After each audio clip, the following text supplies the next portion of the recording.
Well, thank you for attending another Tech Time. Today we're going to be talking some information with sensors, thermistors.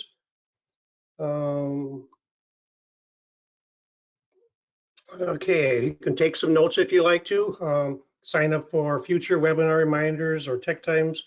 Follow the link there as you can see. I am Jim Strandland, a technical service specialist. I will be performing and doing this Tech Time show today. So we have tech services phone numbers there. Note the tech services line for Canadian customers as well.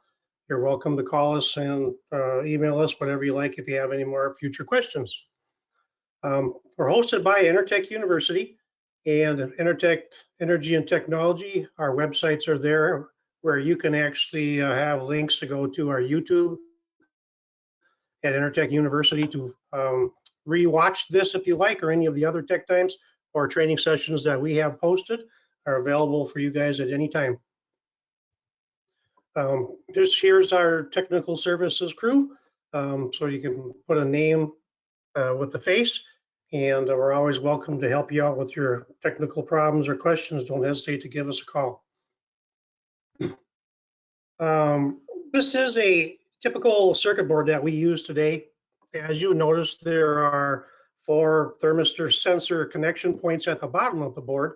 Some of our heat pumps don't use all 4 of them. Some of them only use a couple, and some still don't have it. One of the interesting things to remember is that most all of these do have the same resistance, and you can always switch a couple of these sensors around and see if you get a different fault if you don't have some of the tools that I'm going to show you today. In your IOM installation operation manual, there's typically the diagnostic notes of telling you what each sensor does, shows you where each sensor may be located. So keep that in mind. The IOM is a very good, important tool. You don't have one on site. Our IOMs are available on all our websites that you can find the most current one, which will help you determine some of the numbers and things you may be looking for. Here's an example of it showing you temperature operating ranges, temperature versus resistance characteristics of the sensor. So the data is in there, so what you can take the sensor off, and you'll see here they're using a tool to find out if it is in specifications or the parameters, help you determine if it's a bad sensor. What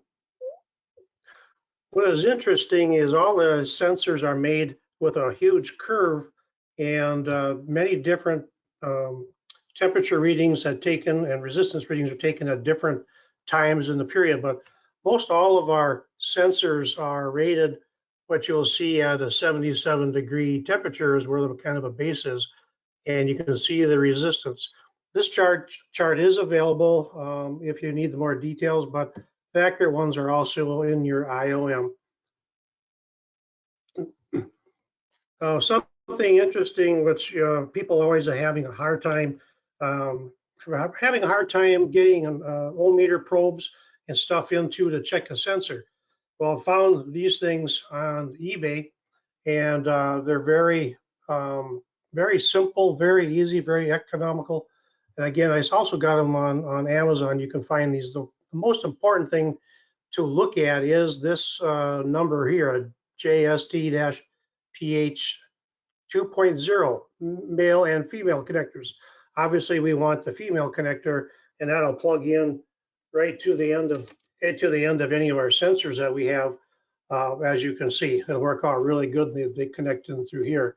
So now it's real simple to, with a couple of the bared wires on the end, to actually do a resistance measurements on something simpler than trying to jam it in the little tiny pinholes.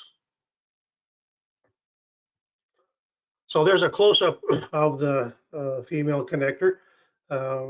Again, what I found on Amazon actually came with males and females, very economical cost, and makes service tech's life a lot simpler when trying to ohm out a resistor and sensor settings.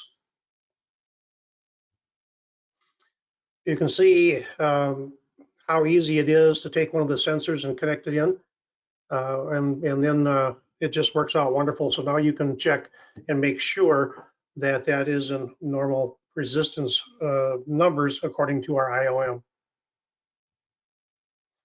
So there's other ways if you don't have those tools.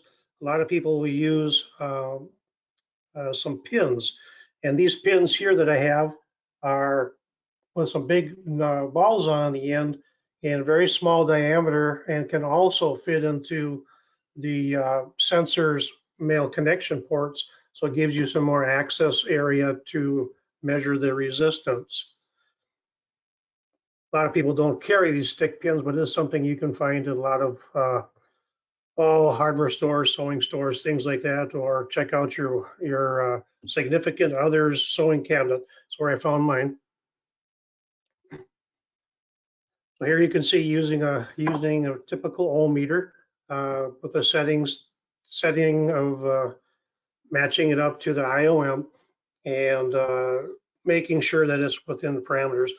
The other thing that can be done, a lot of times people can swap T1 and T4 and then see if you get a different fault code while it's running.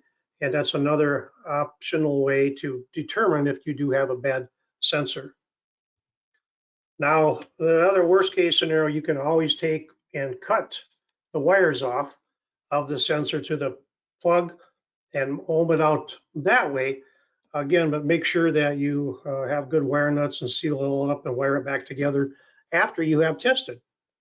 So just another optional way in case you don't have some of the other tools yet. It can be done. Prefer you doing it the other way, but this is the worst case scenario. Thermal wells are another issue problem that we're seeing with sensors and products used, especially in our hydronic systems. And it's very important that we end up using a thermal transfer paste inside this. Now, in the past, it's been really hard to take a bottle of it and scoop it in, and get it all the way into the back.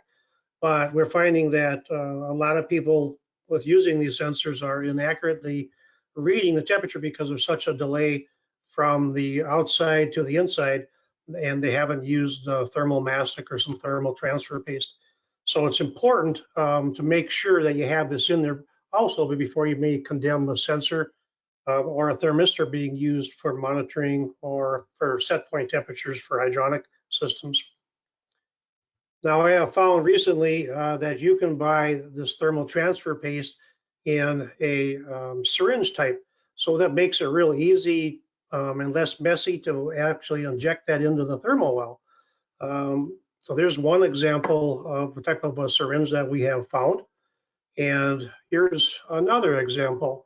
Now, this is a very skinnier one, so I think we can insert that all the way in the end of the thermal well and then fill up that thermal well completely before we actually stick the sensor inside, so we get good connection and good readings from all of our thermostats and thermometers, whatever you want to use it on. So again, make sure that we use a thermal transfer paste of some type in any kind of thermal well. And this paste can even be used on these sensors if they're strapped on, our refrigerant lines. That's also another thing that can be done. Other thing to check on these when they're in the system is make sure the clamp is clamped into the center and not causing it to not fully connect with the copper tubing lines. So make sure that when you put one back on or you take it out, check it, got good connection points. And even if you use thermal mastic paste of transfer paste of some type on there, will give you a better connectivity as well. Another option. So today has a short one. Thank you all for attending. Again, look at our Intertech University if you want to find more trainings, more recordings, and you're welcome to submit any questions to our technical services email or give us a call. Thank you all. Have a great day.